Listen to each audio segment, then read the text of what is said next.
आइए जानते हैं छत्तीसगढ़ और भारत की हर जिले, हर क्षेत्र की आज की फटाफट बड़ी खबरें। साथ ही जानेंगे सरकार की नई घोषणाएं, नए नियम और आम जनता को 5,000 रुपए की मदद कब से मिलने वाली है। तो वीडियो को लाइक करें और चैनल को सब्सक्राइब जरूर करें, ताकि आप तक हर जरूरी खबर सबसे पहले पहुंचे।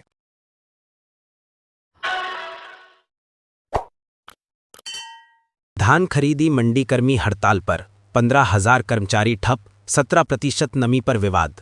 धान खरीदी मंडियों में काम पूरी तरह ठप है। करीब 15,000 मंडी कर्मचारी हड़ताल पर हैं। उनकी 4 प्रमुख मांगों में से सबसे बड़ी मांग है धान में 17% नमी के नियम पर पुनर्विचार। दरअसल किसानों से 17% नमी वाला धान खरीदी करने पर मंडी कर्मियों को सबसे बड़ा खतरा होता है। अक्सर धान का उठाव समय पर नहीं होता, जिससे नमी घटती है और नुकसान का ठीकरा कर्मचारियों पर फोड़ दिया जाता है। ऐसे मामलों में अब तक 25 से ज़्यादा कर्मचारी जेल में हैं, जबकि 500 से अधिक कर्मचारी अदालत के चक्कर लगा रहे हैं। मंडी समिति ने सरकार से मांग की है कि धान का उठाव 72 घंटे के भीतर सुनिश्चित किया जाए, ताकि कर्मचारियों पर अनावश्यक कार्रवाई ना हो। सरकार ने कहा है कि वैकल्पिक व्यवस्था की जाएगी, लेकिन कर्मियों ने चेतावनी दी है, जब तक मांगें नहीं मानी जाती, खरीदी ठप रहेगी। हड़ताल के बीच सरकार की सख्ती, दूसरे विभाग के कर्मी होंगे तैनात। धान खरीदी ठप ना हो, इसके लिए सरकार ने बड़ा फैसला लिया है। अब अन्य विभागों के कर्मचारियों को अस्थायी रूप से मंडियों में तैनात किया जाएगा। खाद्य विभाग ने कहा है कि किसानों को परेशानी न हो, इसके लिए वैकल्पिक टीम बनाई जा रही है। हालांकि हड़ताली कर्मचारियों ने चेतावनी दी है कि ये व्यवस्था अस्थायी है और इससे खरीदी में गड़बड़ी हो सकती है। सरकार ने भी संकेत दिया है कि यदि हड़ताल लंबे समय तक चली तो अनुशासनात्मक कार्रवाई की जाएगी। ऐसे में टकराव और बढ़ सकता है। दोस्तों, आगे की खबरें आपके काम, आपके हक और आपके फायदे से जुड़ी हैं, तो फटाफट वीडियो को लाइक करें, चैनल को सब्सक्राइब करें और बेल आइकन जरूर दबाएं, ताकि हर सरकारी योजना और बड़ी खबर सबसे पहले सीधे आप तक पहुंचे।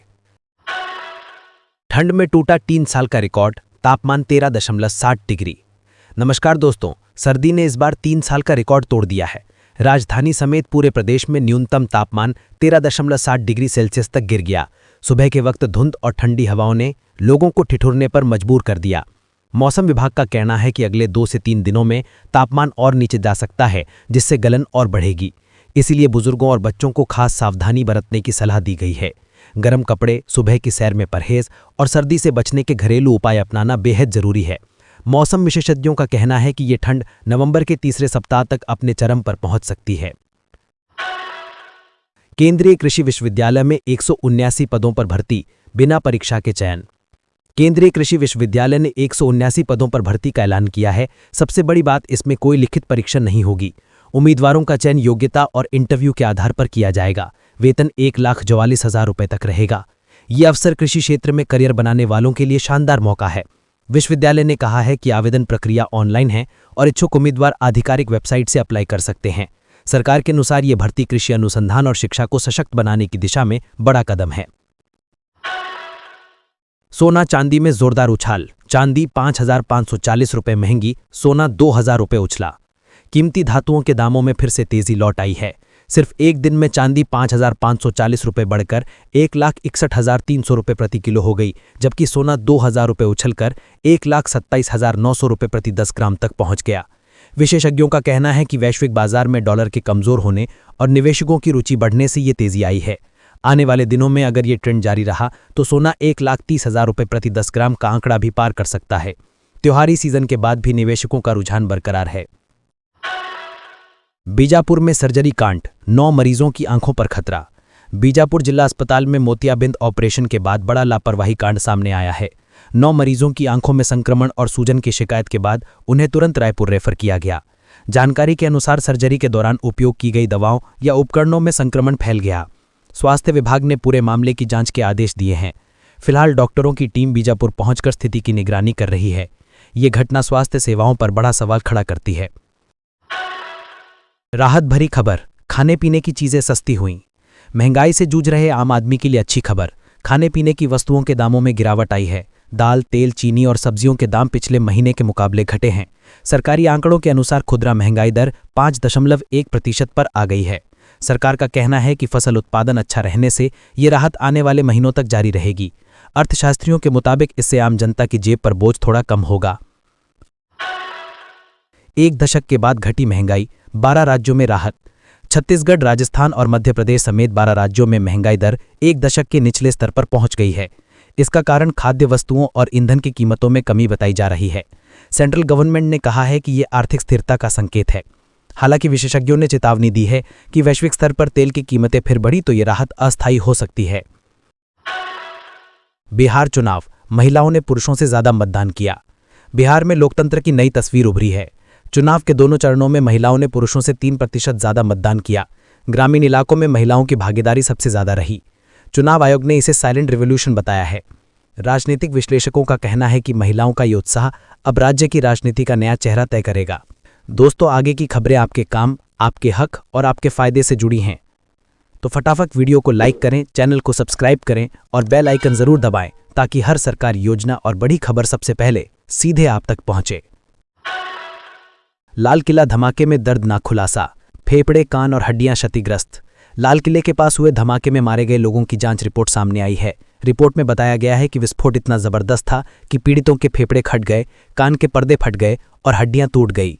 ये धमाका साधारण विस्फोटक से नहीं बल्कि हाई इंटेंसिटी बम से हुआ था। जांच एजेंसियां अब इसे आतंकी साजिश मानकर जांच कर रही हैं। देश भर में सुरक्षा एजेंसियों को सतर्क कर दिया गया है। भारत में टीबी के केस 21% घटे। भारत ने टीबी से लड़ाई में बड़ी सफलता हासिल की है। स्वास्थ्य मंत्रालय के अनुसार पिछले एक साल में टीबी के मामलों में 21% की कमी दर्ज की गई है। ये निक्षय मित्र और प्रधानमंत्री टीबी मुक्त भारत अभियान का नतीजा है। सरकार का लक्ष्य 2025 तक देश को पूरी तरह टीबी मुक्त बनाना है। विशेषज्ञों का कहना है कि अब ध्यान टीबी के खिलाफ पोषण और जागरूकता पर बढ़ाया जाएगा। आयुष्मान योजना, 3 निजी अस्पताल सस्पेंड। आयुष्मान भारत योजना के तहत मरीजों से अतिरिक्त पैसे वसूलने के आरोप में 3 निजी अस्पतालों को 3 महीने के लिए निलंबित कर दिया गया है। स्वास्थ्य विभाग ने साफ कहा है कि गरीब मरीजों से लूट खसुट बर्दाश्त नहीं होगी। अब इन अस्पतालों के खिलाफ आर्थिक जुर्माने की कार्रवाई भी तय की जा रही है। सरकार ने लोगों से अपील की है कि अगर कोई अस्पताल योजना के नाम पर पैसे मांगे तो तुरंत शिकायत करें। गुजरात, गौ हत्या मामले में 3 लोगों को आजीवन कारावास। गुजरात की एक अदालत ने गौ हत्या के मामले में 3 आरोपियों को आजीवन कारावास की सजा सुनाई है। राज्य में गौ संवर्धन कानून बहुत सख्त है और इस फैसले को सरकार ने नजीर बताया है। सरकार का कहना है कि धार्मिक भावनाओं से जुड़ी घटनाओं में किसी को बख्शा नहीं जाएगा। इस फैसले से अन्य जिलों में भी कानून व्यवस्था मजबूत करने का संदेश गया है। लाल किला विस्फोट, केंद्र ने माना आतंकी हमला।